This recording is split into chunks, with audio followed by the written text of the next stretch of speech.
Tunkara, bonsoir. Bonsoir Madame Traoré. Le plaisir est renouvelé de vous avoir encore une fois sur le plateau de notre grande édition. Vous êtes le directeur du Centre des études stratégiques et sécuritaires au Sahel. Docteur Ali Tunkara, rapidement dites-nous, le Mali est-il sous blocus ?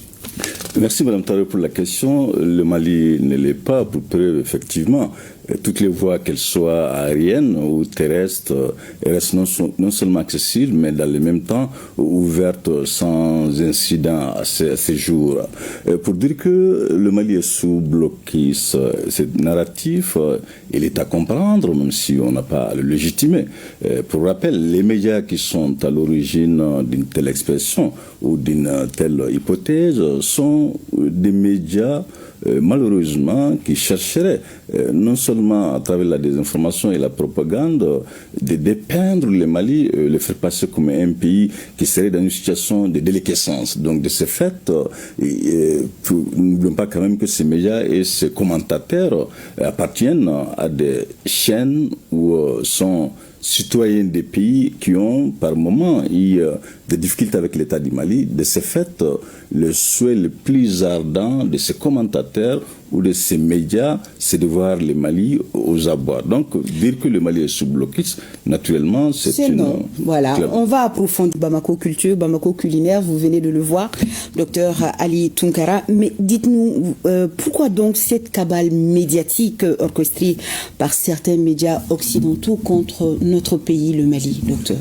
Oui, Madame Traoré, lorsque on écoute certains médias, comme vous l'avez bien martelé, occidentaux et même sahéliens, lesquels médias ou lesquels commentateurs seraient non seulement, si vous voulez, engagés dans une mission de déstabilisation, mais dans le même temps, on a même du mal à savoir si toutefois avons-nous affaire à des journalistes, à des propagandistes ou à des activistes. Et d'ailleurs, certains commentateurs sont quand même de la hiérarchie militaire des États dits souverains. Tout cela, on ne peut le comprendre que lorsque nous allons le mettre en parallèle avec ce qui s'est passé entre l'État du Mali et les États concernés par cette cabale médiatique. Pour rappel, le départ des troupes occidentales du Mali en 2022, celui de la mission onusienne en 2023, sont des éléments qui ne sont pas sans conséquence. C'est le comportement auquel ces acteurs font l'objet. Lequel comportement, faut-il le rappeler, est quand même loin d'obéir à l'orthodoxie, d'obéir justement même à l'éthique journalistique. Donc on comprend heureusement que au-delà du seul fait que ces acteurs s'adonnent à cette désinformation, ils chercheraient par la finalité justement de susciter un sentiment de révolte, oui, de peur également, de peur, d'angoisse, oui.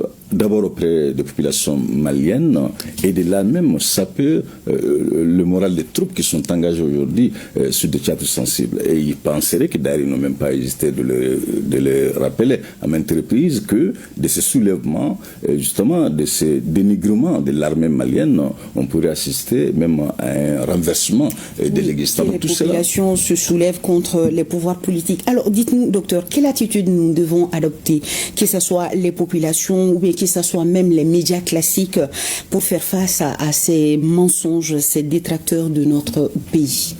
Le comportement d'abord à incarner en tant que citoyen, c'est-à-dire que derrière ces médias, il y a des hommes et des femmes qui ont une mission de déstabilisation. Ça, c'est extrêmement important de comprendre qu'au-delà de la portée de ces médias, qu'ils sont clairement engagés dans une mission qui consisterait à dénigrer le pays, dans une mission qui consisterait à confondre l'antécédent qu'ils ont avec l'État du Mali et les réalités sécuritaires auxquelles nous faisons l'objet. Donc il est de notre responsabilité en tant que citoyens de comprendre justement ces jeux. Une fois que ces jeux est compris, il est aussi important de ne pas servir des relais de propos tenus par ces acteurs ou des relais des informations fausses véhiculées par ces médias. Et tout cela doit se faire dans un esprit, si vous voulez, de courtoisie, dans un esprit de solidarité. Il est quand même important de rappeler qu'en dépit de ces campagnes de désinformation, de diabolisation, les Maliens ont fait l'objet d'une solidarité sans commune mesure. Oui. Les Maliens ont fait l'objet d'une résilience sans aucune...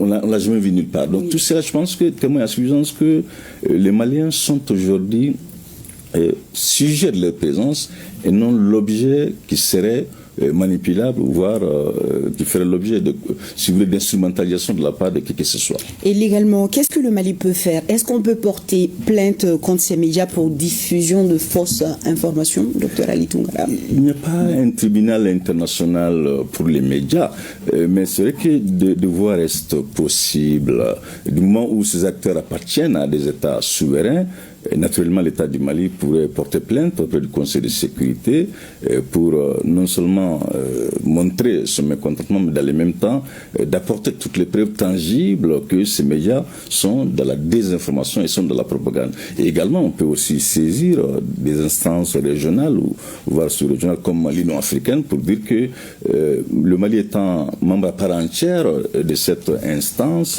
elle a aussi la responsabilité de porter la voix du Mali. Bon, l'autre hypothèse qui reste aussi plausible, c'est de porter plainte auprès des tribunaux nationaux de ce pays, mais lorsqu'on sait pertinemment aussi que lesquels tribunaux, majoritairement, seraient aussi en phase avec cette cabale dont ces acteurs ou ces médias s'adonneraient vis-à-vis de l'État du Mali. Donc, et enfin, on peut aussi, la moindre des choses, de rappeler, ou enfin, en tout cas, d'interpeller les différentes chancelleries de ces États concernés qui sont sous le sol malien, à travers le ministère des Affaires étrangères, pour protester et même pour demander d'explications à ces différentes chancelleries présentes sur le sol malien. Vous avez fait cas tout de suite de l'Union africaine. On sait que le Mali, c'est l'AES, ces trois pays debout ensemble.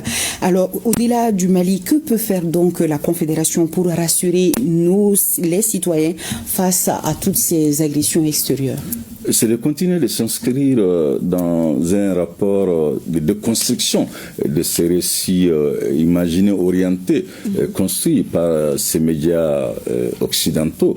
C'est de continuer également d'informer les populations de ces trois États de l'urgence justement de se prémunir de ces désinformations, de l'urgence à comment se prémunir également de toutes ces campagnes justement de dénigrement auxquelles les différentes armées font l'objet. Si vous regardez à travers ces médias et radios, vous allez vous rendre compte que derrière toutes les victoires remportées par les armées des trois pays réunis sont des victoires qui sont étiquetées par ces médias, par ces commentateurs comme des exactions. Donc, d'ailleurs, ils confondent même les trois États comme des ennemis de groupes radicaux violents. Donc, c'est là qu'il est de la responsabilité, effectivement, des trois États réunis de continuer à sensibiliser dans les langues nationales et de continuer surtout à jouir de plateaux de ce type pour que ce narratif, justement, qui est un narratif apocalyptique, puisse être déconstruit par un narratif qui serait en phase avec le réel et non avec ce que l'on veut que ces trois pays soient. Alors, une dernière question rapidement. Comment démêler le vrai du faux? Les populations doivent suivre les médias publics, les médias du gouvernement pour savoir que la réalité passe par là-bas, n'est-ce pas? C'est une évidence, les médias d'État sont l'émanation justement de ces mêmes populations. Et il est la responsabilité effectivement de ces médias d'État de continuer à les informer, mais aussi de la responsabilité de ces populations de se dire, attention, sommes-nous dans un contexte de crise sécuritaire? Sommes-nous en face des acteurs qui ne prient que de voir nos États dans des situations tout à fait chaotiques? De ce fait, et ces populations également, elles doivent non seulement accepter une certaine somme de sacrifices et de privations. La lutte contre le terrorisme s'appelle le longtemps. La lutte contre le terrorisme nécessite de moins coûteux. L'aller-retour d'un seul drone en moyenne coûte entre 7 millions à 20 millions de francs CFA. Donc tout cela n'est pas sans conséquence sur la prestation des autres services comme l'éducation, la santé, même l'accès à l'énergie. Non pas parce que l'élite au pouvoir n'est pas soucieuse de l'accès à l'énergie ou n'est pas soucieuse d'une éducation de qualité, elle fait l'objet d'une insécurité qui l'oblige justement à agir de la sorte. Merci beaucoup, Dr Ali Tounkara. Je rappelle à nos téléspectateurs que vous êtes le directeur du Centre des études sécuritaires et stratégiques au Sahel. Pour magnifier davantage